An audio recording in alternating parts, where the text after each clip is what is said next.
Friends नमस्कार, मैं रोहित कुमार बिंद्रा आप सभी का बहुत बहुत स्वागत करते हैं हमारे और आपके YouTube channel wifi Bindra study में। दोस्तों आज के इस वीडियो में जनरल साइंस के कुछ महत्वपूर्ण प्रश्नों के बारे में बताने वाला हूं जो रेलवे ग्रुप बी एग्जाम के लिए बहुत ही महत्वपूर्ण होने वाला है। तो ध्यान से देखिएगा। प्रश्न नंबर पहला क्या है दोस्तों, ठीक है।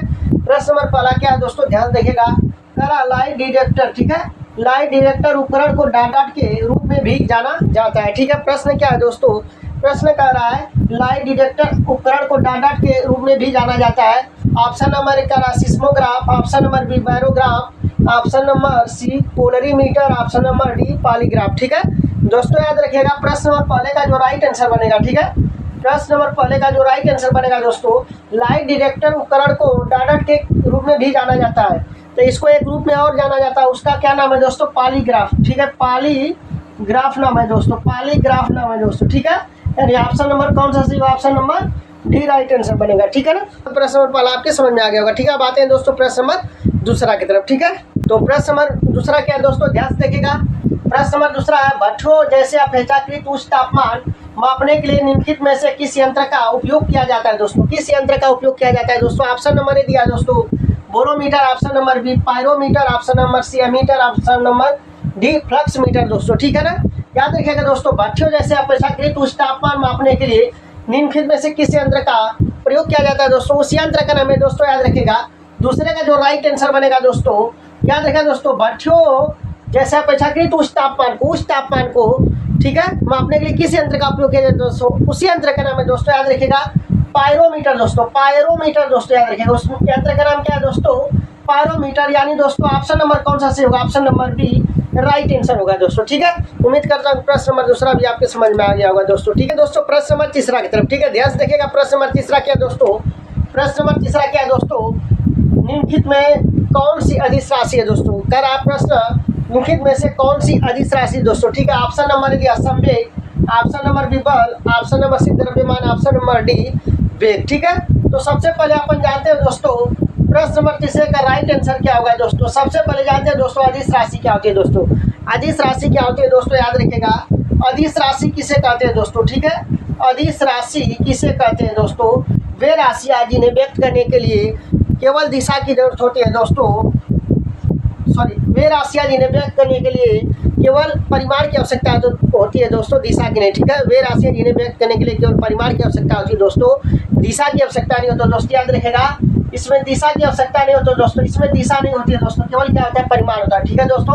याद रखिएगा केवल परिमाण होता है दोस्तों, ठीक है। इसमें क्या होता है दोस्तों, केवल परिमाण होता है दोस्तों, केवल परिमाण होता है, ठीक है। तो ऑप्शन नंबर ए गलत है दोस्तों, ऑप्शन नंबर बी भी गलत है, option number C right answer बनेगा दोस्तों। द्रव्यमान कैसी राशि है दोस्तों, द्रव्यमान एक अदिश राशि है दोस्तों, ठीक है ना, द्रव्यमान एक अदिश राशि है, ठीक है। ये ऑप्शन नंबर डी गलत है, option number C right answer है। मतलब क्या होगा दोस्तों, इसका आंसर द्रव्यमान होगा दोस्तों, ठीक है, इसका आंसर क्या होगा दोस्तों, द्रव्यमान होगा, ठीक है। उम्मीद करता हूँ प्रश्न नंबर तीसरा आपके समझ में आ गया होगा, ठीक है। दोस्तों प्रश्न नंबर चार की तरफ, ठीक है। प्रश्न क्या है दोस्तों, ध्यान से देखिएगा। डाट का केवल परिमाण है, दिशा नहीं दोस्तों, ठीक है। प्रश्न क्या है दोस्तों, डाट का केवल परिमाण है, दिशा नहीं दोस्तों। चार ऑप्शन दे रखा है दोस्तों, ध्यान से देखिएगा। पहला ऑप्शन दिया दोस्तों कार्य, ऑप्शन नंबर बी आवेग, ऑप्शन नंबर सी विस्थापन, ऑप्शन नंबर डी बल। कहने का मतलब है दोस्तों कला कि कौन सी राशि है जिसमें केवल परिमाण है दोस्तों, परिमाण है, दिशा नहीं है, मतलब केवल परिमाण होना चाहिए, दिशा नहीं होना चाहिए, ठीक है।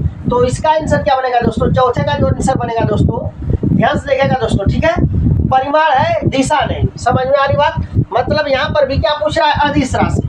परिमाण का मतलब होता है दोस्तों अदिश राशि, अदिश राशि होगा तो परिमाण होगा दोस्तों, क्या होगा दोस्तों, परिमाण होगा, दिशा नहीं होगी दोस्तों। अदिश राशि में क्या होता है, केवल परिमाण होता है, दिशा नहीं होती है, ठीक है। याद रखिएगा दोस्तों, यहाँ पर देखा जाए तो कार्य होगा, इसका राइट आंसर क्या बनेगा दोस्तों, कार्य होगा। कार्य में केवल परिमाण होता है, कार्य में केवल परिमाण होता है, दिशा नहीं होता है दोस्तों, कार्य में केवल परिमाण होता है, ठीक है ना। तो दोस्तों यहाँ पर राइट आंसर बनेगा दोस्तों ऑप्शन नंबर है, ठीक है। आवेग तो नहीं होगा, सी भी विस्थापन भी नहीं होगा, बल भी नहीं होगा, ठीक है, केवल परिमाण पूछा, ऑप्शन नंबर है राइट आंसर बनेगा, ठीक है ना। यानी यहाँ पर आप कह सकते हैं इसका आंसर बनेगा दोस्तों ऑप्शन नंबर एक कार्य, ठीक है, कार्य, ठीक है, कार्य, ठीक है। तो प्रश्न नंबर चार आपके समझ में आ गया होगा, उम्मीद करता हूँ, ठीक है। अब आते हैं दोस्तों प्रश्न नंबर 5 की तरफ, ठीक है। दोस्तों प्रश्न नंबर 5 की तरफ, ठीक है, ध्यान से देखिएगा। प्रश्न नंबर 5 क्या है दोस्तों, प्रश्न नंबर 5 है दोस्तों निम्नलिखित में से किसमें केवल परिमाण होता है, दिशा नहीं होती है, ठीक है दोस्तों।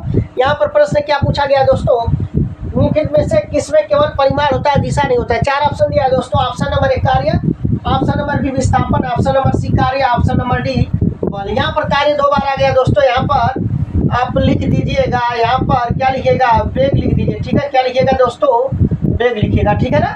तो ध्यान से देखिएगा, प्रश्न नंबर 5 का आंसर क्या बनेगा दोस्तों। प्रश्न नंबर 5 का जो राइट आंसर बनेगा दोस्तों, प्रश्न नंबर 5 का जो राइट आंसर बनेगा दोस्तों, यह होगा ऑप्शन नंबर सी कार्य दोस्तों, कार्य। ठीक है, कार्य में केवल क्या होता है दोस्तों, कार्य में केवल परिमाण होता है, दिशा नहीं होती दोस्तों। याद रखिए, कार्य में केवल क्या होता है, परिमाण होता है, दिशा नहीं होती दोस्तों। ठीक है, उम्मीद करता हूँ प्रश्न नंबर 5 आपके समझ में आ गया होगा। ठीक है, अब आते हैं दोस्तों प्रश्न नंबर 6 की तरफ। ठीक है, अच्छा ये 5वां का जो राइट आंसर बनेगा ऑप्शन नंबर सी। ठीक है, प्रश्न नंबर 6 क्या है दोस्तों, इनमें से कौन सी राशि सदिश नहीं, इनमें से कौन सी राशि सदिश नहीं, सदिश नहीं है दोस्तों, मतलब सदिश नहीं पूछा है।